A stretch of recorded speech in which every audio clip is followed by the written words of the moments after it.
What's going on, everybody? Welcome to the Behind the Glass Sports Podcast. We thank you guys for tuning in, whether you're watching via YouTube or listening later on Spotify, Apple Podcasts, Anchor, Google Podcasts, wherever you get your podcasts. We thank you guys for tuning in and rocking with us on this Monday. It's a Victory Monday. If you didn't know, you see my Philip Lindsay Run Phil Run shirt. Gotta stop that because, the Broncos don't win unless, the spark plug of the team gives a spark to a dead team. He's like the defibrillator. He just comes in and there you go. Back to life you are. Oddly enough, against the Chargers, which had no life down the stretch. We thank you guys for rocking with us today. Obviously, coming off of a huge Broncos win against the LA Chargers. 24-3 lead. I mean, it gives you shades of that Monday night game back in 2012 when they were up 24-0, and the Broncos come back to win that one 35-24. They do it again. I saw a stat yesterday. Let me see if I can pull it up. Where was it? Oh, okay. Here we go. This is from Patrick Smythe, Broncos head PR guy. The Broncos, who have won 3 of their last 4 games, posted their 5th 21-point comeback in team history yesterday with a 31-30 victory over the Chargers after trailing 24-3. It was their largest comeback since 2012 when they overcame that 24-0 deficit against the LA Chargers. Then the San Diego Chargers. Obviously, that was Peyton Manning's first year. Huge comeback yesterday for the team, and somehow, some way, they keep their season alive. They go from 2-4 to 3-4. They're firmly third in the division. And I mean, listen, we've talked about it. This is a stretch where if the Denver Broncos were going to make a run, this is the stretch to do it. Because now after this, you have the Atlanta Falcons. And I think after that, you have the Raiders. Who am I missing in there? I know the Chiefs are happening again. So here we go. Falcons, Raiders, Dolphins, Saints, Chiefs. Obviously, the latter two there are going to be more tough. But you have 3 winnable games. And, I mean, you could definitely see the Broncos losing those 3 games. But there is a wild chance that the Denver Broncos could be, 6-4 going into that Saints game? So, obviously, that's a lot has to happen for that to go down. Mm-hmm. But if they can build off of yesterday's game, in which, listen, me and you have probably been the most critical of Drew Lock out of a lot of the Denver media members in the market. But yesterday, I think we both gave our fair shot of credit to Drew Lock. You have to credit him. He finishes with 248 yards yesterday, 3 touchdowns, 1 interception after it was looking really rough. At a certain point, I think the Broncos only had between 60 to 80 yards of offense. But you have to give Drew Lock his credit. He played really well down the stretch. But there's still questions for me, at least, and I'm sure there are for you. I think he played really well overall. I don't even want to say that. I think he played a solid game. It was a great, third quarter from halfway through the third quarter through the finish of the game. It was great, but up until that first point, it was really bad. And we have to remember too, while we can praise Drew Lock for how he finished the game, and it was a big time moment. I mean, that's his first moment where it's, okay, 2 some odd minutes left in the game. Go win the game for us. He did it. Give him credit for that. However, there's context with that. There's context with everything. There's no Joey Bosa, and there's no Chris Harris. There's no Derwin James. And when Joey Bosa was in there, they were wrecking shop. And he goes down, and, you already have a thin Chargers secondary that was doing really well covering guys throughout the entire day. And those guys, Joey Bosa obviously goes down. There's no Chris Harris. So there's reasons as to why that happened. I'm not sure why guys were just running wide open late in the game. I don't know if the Chargers went into a shell, if they were just kind of playing not to lose instead of playing to win. They were playing not to lose. Their defense was backed up. Right, and I think maybe without Joey Bosa, instead of having that rush, maybe they're going to play coverage a little bit more instead of being a little bit more aggressive. So there's context with that. But yes, Drew Lock definitely deserves credit. But that win, there's no chance of that if Philip Lindsay doesn't break that 55-yard run. That's all I'm saying. And somehow he only gets 6 touches yesterday. And not only does he not get into the game. Oh, there you are. Now I can see you. Not only does he not get into the game after the 55-yard touchdown run, he's not in on the very last drive of the game. But again, I will give credit to Melvin Gordon because he made a huge catch that moved the sticks and gave the Broncos a first down. So I got to give credit to Melvin. But if it was me, I probably would have had the best running back on the field late in the game. But listen, we got to give credit where credit is due. Credit Drew Lock, credit Melvin Gordon, credit the Broncos defense for again just finding a way to keep this team on the table to be defibrillated by somebody, and they came away with a win. Yeah. First thing, yeah, credit to Drew Lock for finishing the game. One thing though, it was a hell of a fourth quarter.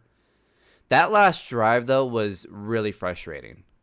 Because it was, I think there was maybe 3 or 4 straight passes to Melvin Gordon, and even whoever was calling the game, I don't know who was calling the game, but they're like, you got to throw it downfield. You got to do something here. You got to make a play. It was Gumble, and I don't know who the color guy was. Yeah. I don't think it was Trent Green.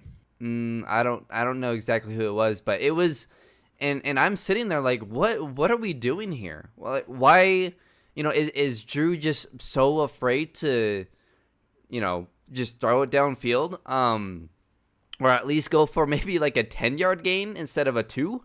That would be nice too. So yeah, I mean, if it wasn't for Melvin Gordon reaching out for that first down, they don't win that game. I think, they had Melvin Gordon out there because I think he's a better receiver. Is Philip Lindsay the better running back? Yeah, I think so. But Melvin Gordon has proven that he's a better receiver, and that play right there proved it. I mean, that was a hell of a catch. I'm not sure if Philip Lindsay at 2-3 inches shorter makes that catch and makes that play to reach for the first down. So I mean, it was a great, I don't even want to say it was a great drive because, again, like you said, Joey Bosa was out. The Chargers were playing off a little bit because, and that's why they were taking so many checkdowns. By the way, credit to Drew Lock for at least taking the checkdowns, and not forcing a bad pass. But it's just, I don't know how much credit you can give this team for beating a Chargers team who's blown as many leads as the Clippers and the Falcons.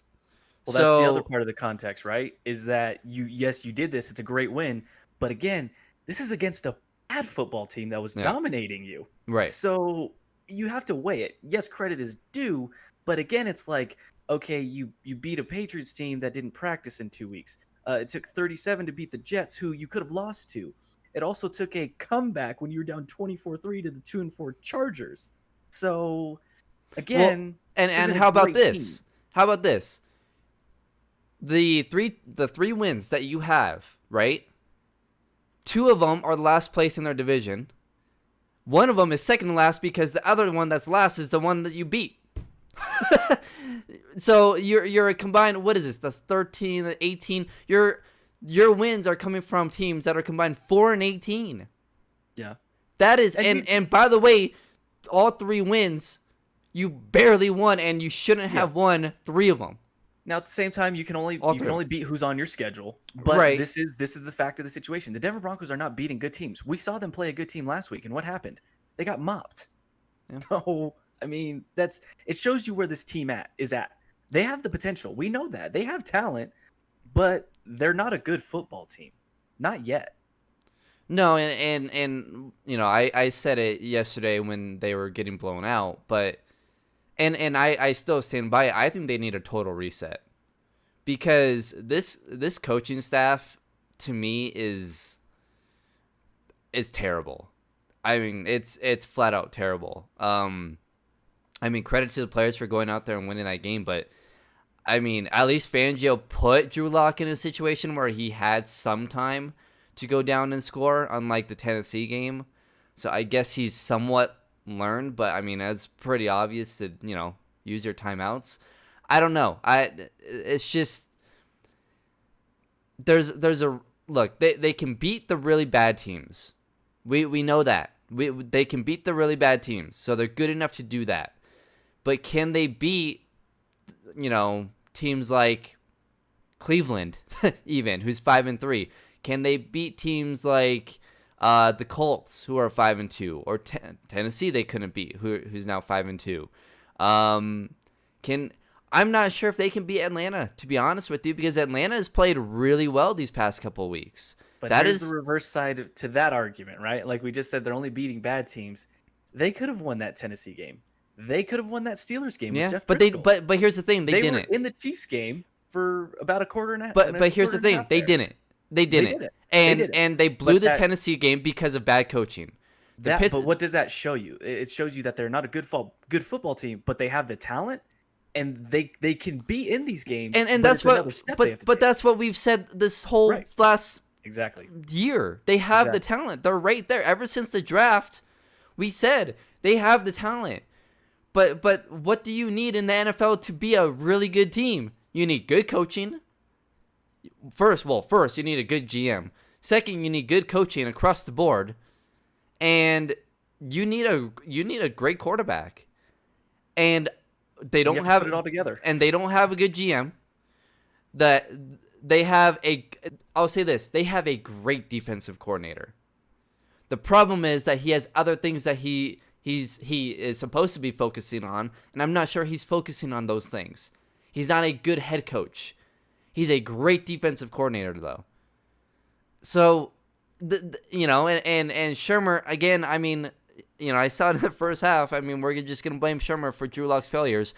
And, you know, I mean, I don't know. I mean, the play calling looked decent to me in the second half, in the fourth quarter when Drew Lock started to play well. So what, you know, are we not going to credit Shermer either then are we only going to credit Drew Lock and then we're going to blame Shermer for when Drew Lock plays poorly? So I think again, that's there's a two-edged sword, honestly. but I think again, both guys it's have their faults. yeah, well, I agree with that. But I mean, we can't just, you know, in the first half put all the blame on Pat Shermer and back up Drew Lock. In the second half, we can't give, or in the fourth quarter, we can't give all the credit to Drew Lock and be like, oh yeah, Pat Shermer was there. You know, that it doesn't work like that. So yes, the coaching is terrible. This coaching staff is god awful, and unfortunately, they're probably going to be back next year because of the circumstances this year. But they will be. I guarantee you, this coaching staff will not make it past next year. So it's That just kind of spurs a question that I have, and I'll ask you this right now because we talked about this last podcast, right? You mentioned the Dak Prescott scenario. Then I said, you know what, it wouldn't make sense to, clean house and draft a QB. You might as well just give these guys another full year together and then clean house after that. When Elway's contract Right. is almost expired, Fangio's 3 years in, then you really know what he is as a coach. Here's a question I'll ask you. How much different would this team be with Cortland Sutton, Von Miller, and Jawan James? Obviously, we know teams at this point in the season, there's bound to be injuries. So maybe they don't have but if they have the key guys in place, how much better is this football team? Are they 5-2, 5-3? Are they a winning football team? Does it look better? Because I think right now, we've already seen enough to where Elway's going to be like, and Ellis is going to be like, everybody deserves to be back next year. And Elway's going to be like, everybody deserves to be back next year. I think we're going to see that. I think we're bound to see that next year. it depends on what happens the rest of the season. But yeah, I think everyone comes back next year, unfortunately, because I don't think the coaching staff is good at all. Right. But what But would this you team don't be want to if put they Drew have Lock these guys? in a bad position either by having a third offensive coordinator in 3 years. I don't know, because I don't think Vaughn was really gonna have much of an impact. I really didn't. I thought he was done. So I don't think that really helps you that much. I mean, it's another piece, so it obviously helps a little bit. But I don't know. I still think they're probably 3-4 with Vaughn. Cortland Sutton is a different story, but Drew Lock was hurt for however many games. So does Cortland Sutton help the backup quarterbacks that much to where they get one of those wins? I don't know. I don't know that either. Does Cortland Sutton and Von Miller help them beat Kansas City last week? No. If they're both there against Tennessee, maybe, but again, that game was lost because of your coaching in the last minutes. So I would have to say that happens again. Cortland Sutton isn't calling the timeouts. But are they in that position with them? I mean, I don't know. I think it's too hard to say, really. I think the Steelers, yes, that game was winnable for the Broncos, but you see the Steelers have been in a lot of close games, and they find ways to win because they are a great team. Great teams find ways to win. You can't just say, "Oh, well, it was close. They could have won." No, great teams find ways to win. Go back to Super Bowl 50. The Broncos were in close games all year long. I mean, I think maybe the only blowout they had was against Green Bay. I can't remember another game that they actually had a blowout win. It was close game after close game. But guess what? They were a great team with great coaching, and they pulled out those wins. So I don't care how close a game is. If you're a great team, you pull out those games. It's that simple. That's why Pittsburgh pulled out a close game against Tennessee. That's why Pittsburgh pulled out a close game against Baltimore yesterday. Mm-hmm. It's that simple. So I don't Wait, know. are you telling me Lamar Jackson lost another big game? Oh, shocker. Look Yeah. at that. Yeah, and that's something that's gonna be discussed for the next couple of years. Is he capable of? I think eventually, because he's on such a great team with such a great coach. If Joe Flacco could get one, I feel like Lamar Jackson could get one. But again, I mean, I don't know. But that's my point. Is I get it. They were close games in those losses, at least a couple of them. But you have to like for example, the games that they won, right? The Jets, the Patriots, and the Chargers were all three had a chance to win. But they are just that much worse than Denver, to where Denver was slightly better, where Denver was able to pull out a win, right? The better team usually in a close game, barring any weird circumstances, will usually win. I think Denver, and we talked about it, I think Denver is a better team than the Chargers, but can you trust them enough to get to win? That's what we were discussing on Friday. And we picked the Chargers because we just thought that Herbert would have a better game. And I think he had a better total game, but Drew Lock had the better fourth quarter. And that's usually what it comes down to. So, I don't know. I mean, the Broncos have been in, how many games have they played? 7? They've been in six. I mean, they've only gotten blown out once. Yeah, they've been in 5 close games.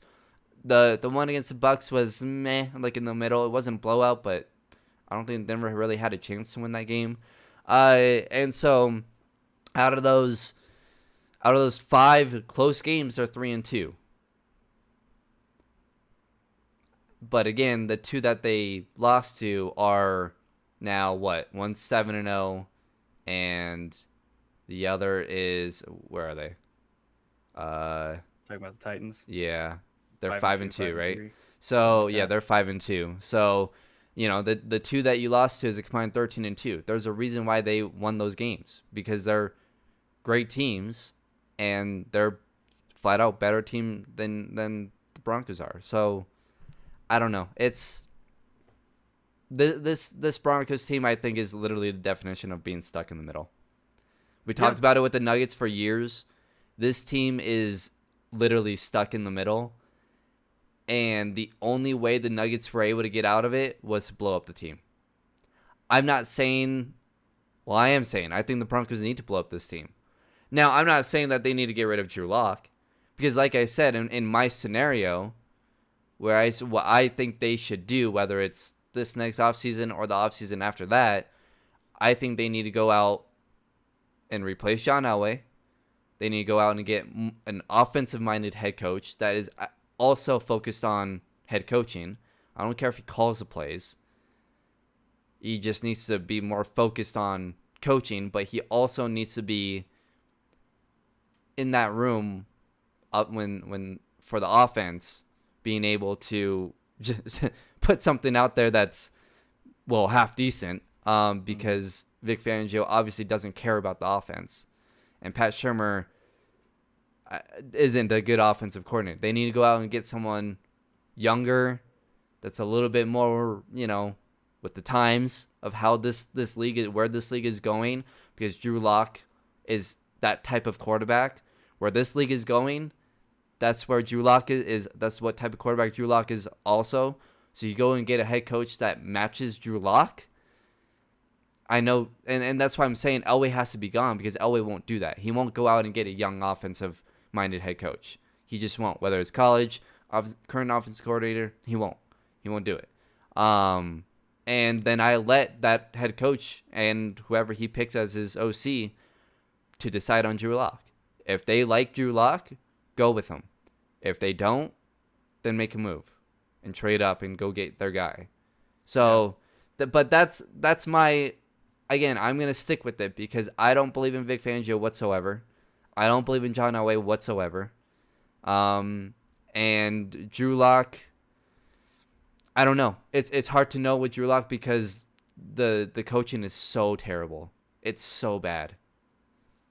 Yeah, and I think and yesterday, I'm done with Drew Lock. I tweeted that, and maybe I need to pump the brakes a little bit, because if I'm saying that, it would be smarter to keep all of these guys next year just to give them one more full year together, and then if it's not working, because listen, they're not going to get Trevor Lawrence. They may not get Justin Fields now. Yeah. They may have a chance at like that Trey Lance guy or maybe another guy, but at that point, what's the point? I mean, unless these guys like they really love these guys, then sure, fine. But I don't think they do. So, like you said, it's hard to know with Drew Lock because he'll show you bad things, and then he comes away with a huge fourth quarter, drive to win the game. Yeah. And to answer my own question, when I'm looking at this team, and the reason I asked you, if Sutton, Vaughn, James were here, what they look like, is someone on Twitter was talking to me about that. Well, if Sutton was here, this offense would look better. Well, Sutton's been here the past 2 years, and this offense hasn't looked great. So how much does he really lift the boat? Well, and even the 5 games that Drew Lock played, and we looked at his games. It was one flash game, and it was against Houston. But the other 4 games, he was, I would say, below average. Right. So and that was with Sutton. Yeah, exactly. And so now I think it would help. Now I think maybe they're 4-3 instead of 3-4. Maybe best case they're 5-2. Now you can make that argument because you could. But I don't. But I'm telling you, they don't beat. I don't think they beat Pittsburgh because Pittsburgh is a better team. They're just flat out a better team. They find a way to win. Maybe they beat Tennessee. But again, Tennessee was a coaching blunder. So, sure, but maybe when you have that talent, plays are made so you're not within that situation to have those blunders. I mean, we will never know. I mean, it's all hypothetical. Does Von Miller help you prevent that touchdown that Tennessee got? I mean, maybe Vaughn gets a sack that's pivotal earlier in the game that switches the tide of the game. Vaughn from last year. The Vaughn from last year doesn't. Sure, but I mean, you never know. He looked more motivated. He said he was more motivated. He got bigger. He got stronger. I mean, I don't know. I think they would be better. You get more talent. I think that increases your chances to win. I think it's maybe only 1 game, maybe 2. I don't think it's anything drastic. But we can't live in that world because we're here right now. So the Broncos are a ceiling mediocre team. At worst, they're a top 5 draft picking team. That's what they are. That's where we're at. I don't think they're a top 5 draft team because there's a lot of bad teams this year. It's like there's not a lot of middle teams. If you look at the standings, there's a lot of bad teams.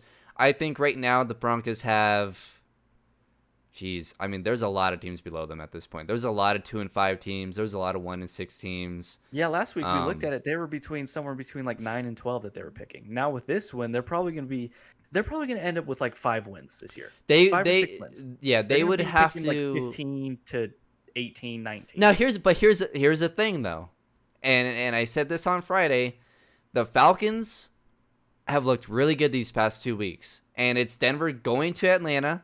It's an 11 a.m. game. You're coming off of a high. It's a trap game.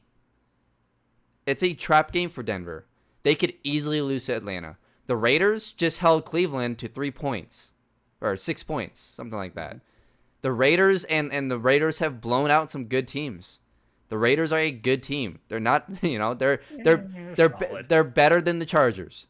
They're better than the Chargers. They're better than the Patriots. They're better than the Jets.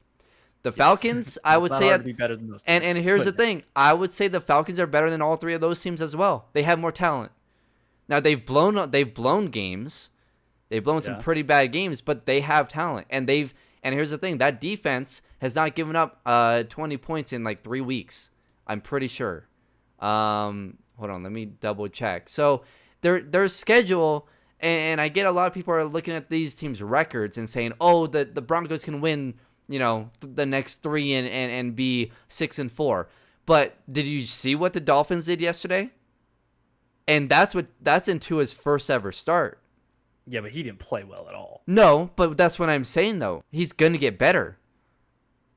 And by that, and look, if the next 2 weeks he doesn't play well and they put in Fitzpatrick, it's still a tough game.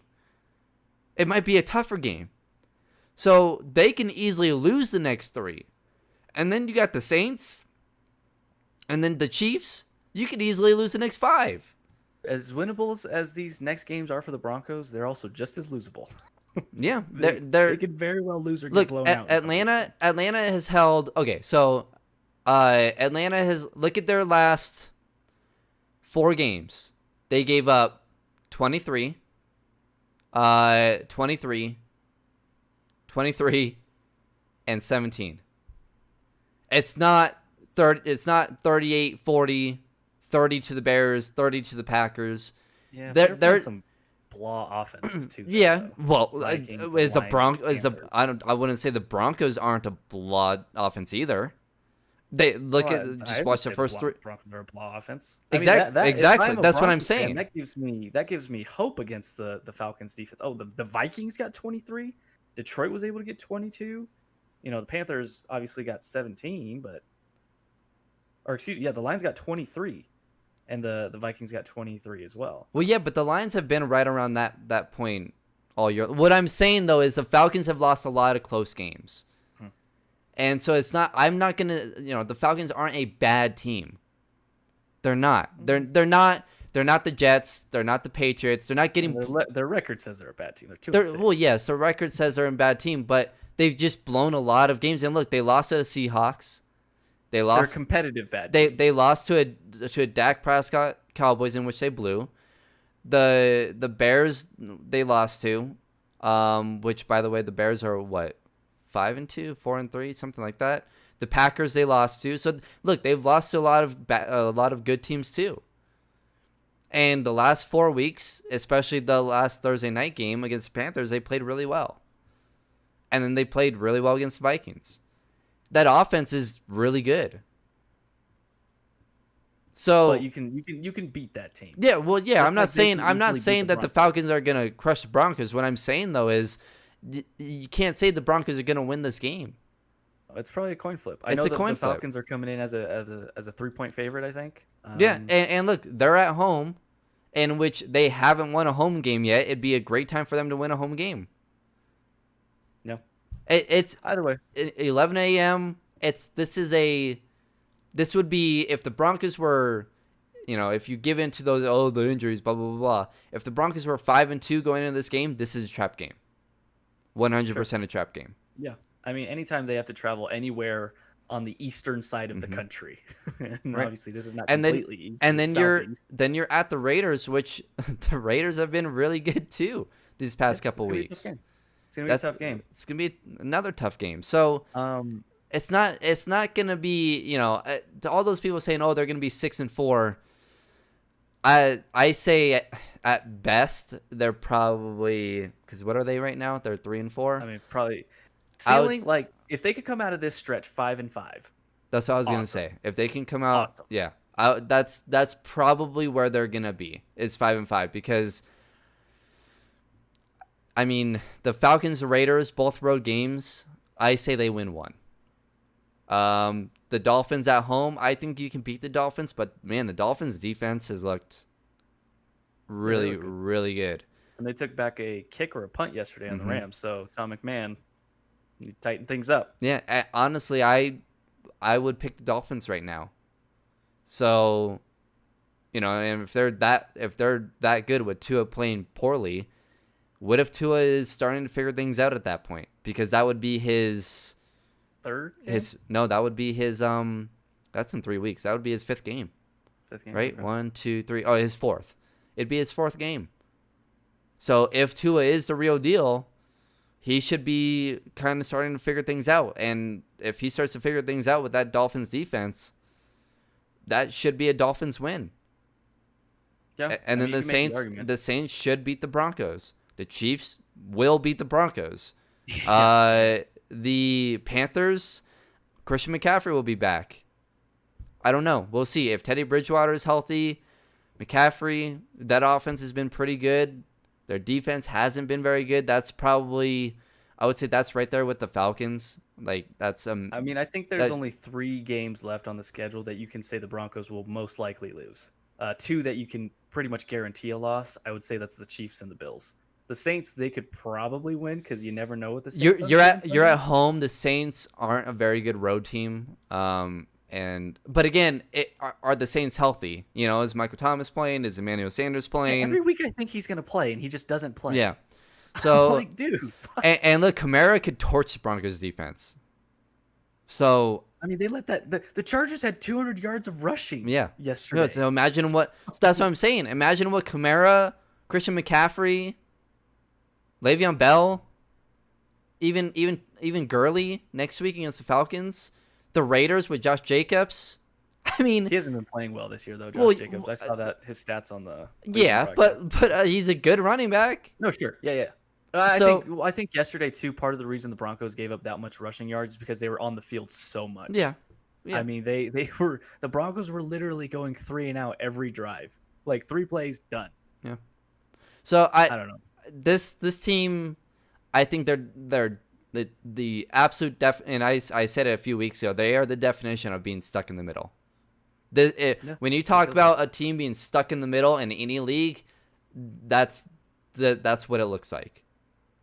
Yeah, and somehow they'll probably finish between 5 to 7 wins, and then that gives John and the upper management even more courage to be like, you know what? If we just had everybody, if it wasn't a COVID year, we could turn it around. But here's the thing. Here's the thing. Look, let's say Drew Lock can be a top 10 quarterback, hypothetically. Okay, let's say he gets to being a top 10 quarterback in the NFL at some point, which I don't think so. Looking at the league and looking at all the really good quarterbacks coming into the league, I don't think so. But let's just say hypothetically he does become that guy. You have the talent around him. You got Sutton, Judy, KJ Hamler, Noah Fant, Alberto. So and then the defense, you continue to go out and get a couple free agents. If I'm the Broncos coming up in this draft, I draft offensive line and all defense. 1 or 2 guys on the offensive line, whether that's the first round or not, and then you draft all defense. And you build this defense back up to being a good, because remember, in 2 years, you're going to have to pay Drew Lock. And then in a year, you're going to have to pay Sutton. And then in 4 years, you're going to have to pay the other offense, your Noah Fant, Alberto, Hamler, whoever, and you're going to have to choose. So at that point, you're going to need your defense to be the young part of your team. Because you won't be able to go out and get free agents and being able to pay, a Von Miller, that much money, a Bradley Chubb that much money. So you're going to have to make decisions. So this year, this offseason, if you can get a, anywhere between 10 to 15 pick, you gotta keep on going and drafting defense at this point, because you've drafted your offensive pieces, right? Other than your offensive line, if you want to say, hey, we're okay with the offensive line, then you need to start drafting defense. You don't need receivers anymore. I would probably draft a running back at some point, but other than that, you don't need any more offense. Yeah, I think right now my first instinct would be either offensive line, defensive line, or linebacker. Yeah, you need a linebacker. And look, that 10 to 15 is a perfect spot to get a linebacker. So if there's any that are good. If there's any that are good this year, right? Because the Broncos have had like the past 2 or 3 drafts, they could have drafted Devin White, Devin Bush, all these guys that are coming out, and they refuse to do it. McQueen, I think, was a linebacker as well. So I saw something yesterday though, and before we wrap today, And I want to know if this is just, was it a bad day for this player, or are we reverting back to old ways and old habits? Do you know who I'm talking about? Yeah, Garrett Bowles. 3 penalties yesterday. I mean, he pulled off the trifecta again. The second time in his career he's done this. He had a holding penalty, he had a block in the back, and he had a false start. Okay, now I think going into the game, if I'm not mistaken, I think he only had 2 penalties on the year. I think that was it.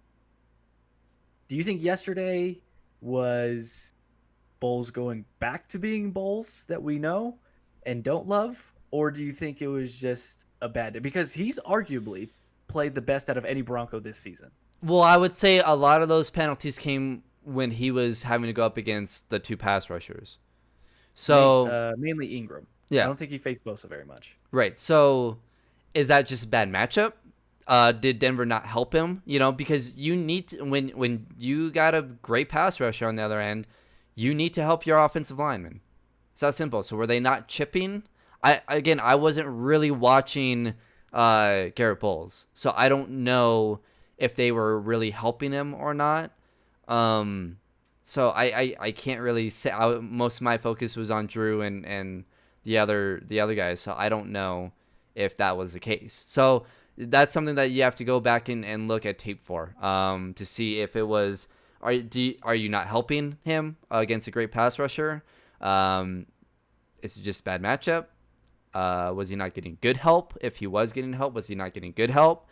Or was he just flat out getting beat and it looked bad? I don't know. That's something for others to kind of look at, professionals or, whatever. That's something to ask Mark Sheriff about. That I don't know. It's curious though, right? Because it's like he's been playing so well, and then it's something we definitely have to keep an eye on. Yeah, but you look at the teams they've been playing. I don't know if they've really come up against a pass other than, I guess, Tampa. Mm-hmm. I mean, I don't know if there's, because Tennessee doesn't have any pass rushers. I mean, they got Jadeveon Clowney. Yeah, but was Clowney playing against Denver week 1? Mm-hmm. Yeah, he played. That was his first game, I think. Okay, well, So, but other than that, I mean, I don't really know if they've been going up against great pass rushers. T.J. Watt, Bud Dupree in Pittsburgh. Those are really good pass rushers. Okay, well then again, then I don't know. I got to go look at tape. Was Garrett Bowles just not getting help? Were they willing to let Garrett Bowles go on an island because they felt like they couldn't help him because Joey Bosa was on the other end? And then maybe in the fourth quarter when Joey Bosa was out, they're like, okay, maybe we can help him a little bit more. We're not going to leave him out on an island. And maybe that's why the offense started to get things going. Yeah. So maybe. That's my guess. Yeah. Is that they weren't helping Garrett Bowles, they weren't chipping. And again, great tackles should be able to go one-on-one against, those defensive ends and play well. So I think Garrett Bowles is someone that you can I think he's good enough to where you can kind of hide and protect a little bit. But when it comes down to playing against a team that has 2 great pass rushers, it makes it a lot more difficult to do that. So, sure. In the draft, do you go for, again, if you're in between, 10 to 15, I don't know if there's going to be an offensive lineman that's going to be there. The Chargers are probably going to take one from Oregon who's like really highly touted. I think he's a left tackle, but I don't know if you're going to be able to get him. No, because they have him going 5th. They have another tackle going 7th to Cincinnati. Because remember, a lot of these teams that are going to be in the top 10 already have their quarterbacks, right? So like Miami, they're not going to take a quarterback. They're going to take an offensive tackle. Cincinnati, they're not going to take quarterback. They're going to take an offensive tackle. The Chargers, they're not going to take quarterback. They're going to take an offensive tackle. I'm looking at a mock draft right now. All 3 of those teams, they have taken an offensive tackle. So that's top 3 offensive tackles off the board for Denver. They have Denver taking a corner, which at this point I wouldn't mind taking a corner, but right behind them, at 14 and 15 is back-to-back linebackers. Micah Parsons from Penn State and Dylan Moses from Alabama. If you can get one of those guys, I would take that. So it's if we're gonna go the route of sticking with what we got and giving it one more year, because Elway has, I believe, 1 or 2 more years on that contract. 2 more. Mhm. He has to. I think at this point, you have to stick with what you got. You can change out an offensive coordinator again if you really need to, but I think they come back with pretty much the same team, or same front office, same staff, same quarterback. If you do that, you need to help this defense out because you went all in on the offense this past draft. So in this upcoming draft, you need to go all in and help this defense. You need a corner, you need defensive line, and you desperately need linebackers. I would take a linebacker in the first round. In the second round, if there's maybe a guard that you want to take, or I mean, I don't think they'll take a guard because they have Glasgow as their free agent and Reisner. Okay. So it'd have to be a tackle. I don't know if you want to take a tackle in the second round. So at that point, then I would take, if you take a linebacker in the first, I would take a corner in the second. I would look at offensive tackles in the third and fourth, but other than that, and running backs, offensive tackle, running back, and then in the third and fourth, and then more defense along, down the draft, or whatever you want to do with that. That's what, if we're going the route of keeping everything the same, that's what I would do. Yeah, we'll see how it goes. We still got a long way till April, but it's looking good right now. A couple things Kemp said that I want to hit on. Pace Shelby Harris, I agree. He's been playing out of his mind. That guy just knows how to bat down footballs like nobody's business. And he asked, when was the last time Denver took a linebacker in the first round? Von Miller, 2011. There you go. Boom. Technically. Granted, he's a pass rusher. Technically, yes. Technically, he's a linebacker. The linebacker I don't know that where DJ Williams was drafted, but no, Chubb in the first round? I'm pretty sure That's a DJ linebacker. Williams was like a 6th-round pick, right?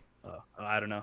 Or- Chubb's technically a linebacker, even though he's a pass rusher. But Sorry, There you go. Wilson, right? yeah, edge. What edge, about Al edge Wilson? defender.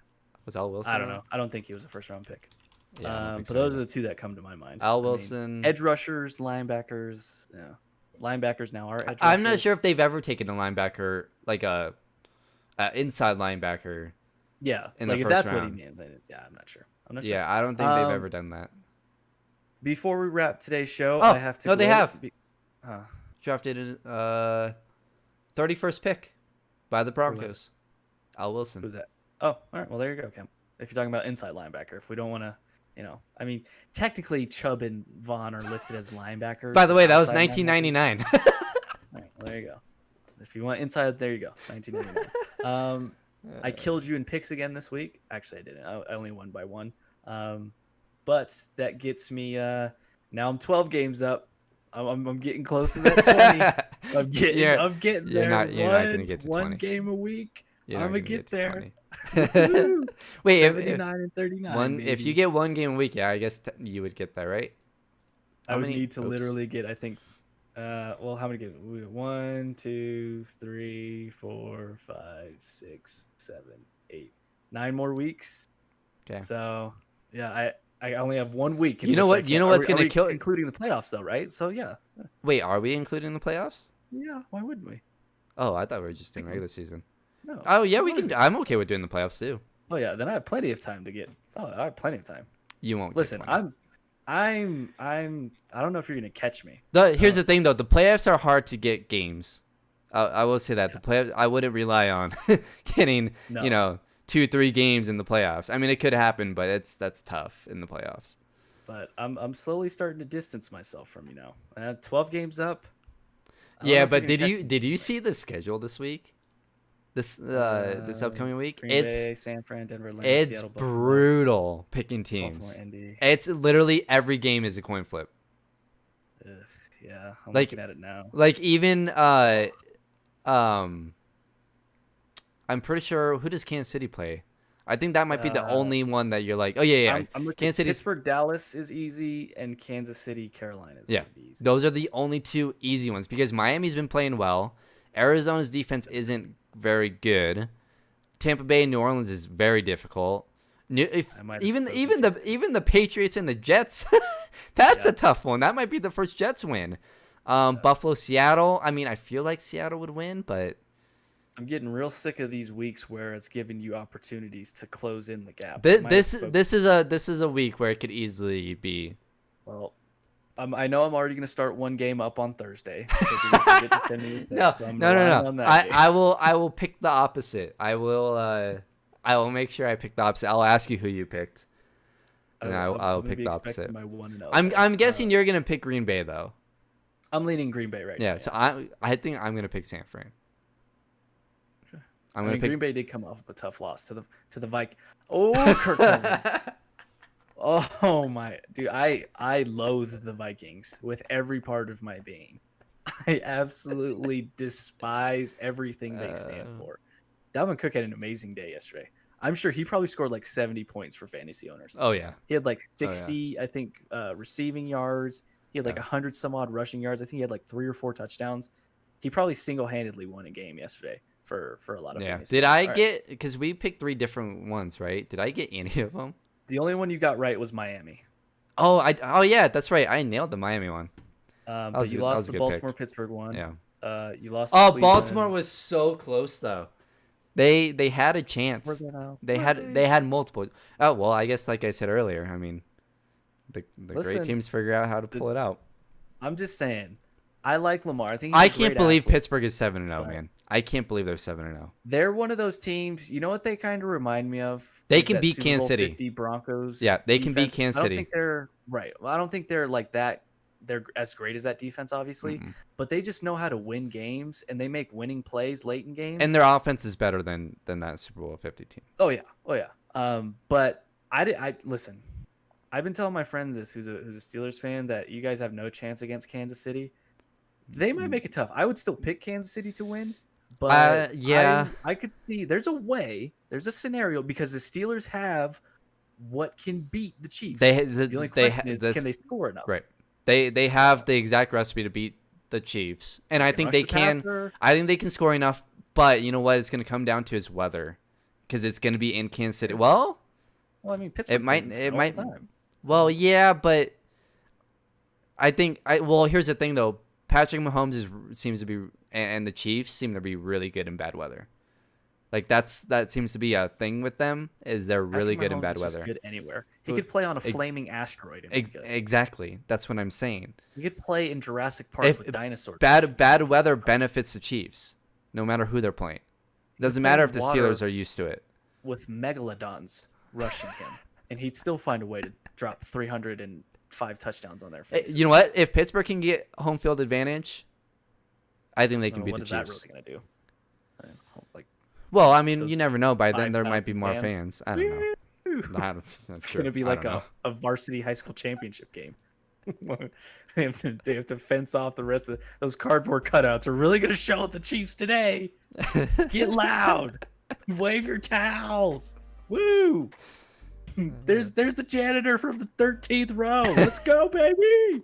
Yeah, I don't think it's going to do much. All right, that's going to do it for us today. We thank you guys for tuning in. Shout out to Kemp for the interaction. We appreciate you. And listen, it's Broncos win. We'll enjoy it. And, cry a little bit because we're further away from Trevor Lawrence. Or Justin Fields. Okay. Did you watch that? No, you don't watch college football. I watched Colton put out his highlights from that game. I wasn't impressed. Like, he's not, like, making, like, excellent throws. I mean, he's throwing, like, outs and slants. Well, look, he's good, man. He's I mean, really I'm not saying he's bad, but I'm just like, really I'm not seeing throws that are like, oh my gosh. Like Trevor Lawrence like makes throws and you're like, oh my gosh. Yeah. But I don't know if Ohio State like plays like that. So Clemson is very like they're an NFL team, honestly. Like they play like an NFL team. They couldn't beat the Jets. No, they couldn't beat the Jets, but they play like an NFL team. Sure. They could probably beat the Broncos though. You never know. You could probably beat the Broncos. So, all right, that's going to do it for us today. We thank you guys for rocking with us, for tuning in. For Brandon Stoll on the other side, I am Stephen Priest. We will catch you guys on the next Behind the Glass Sports Podcast.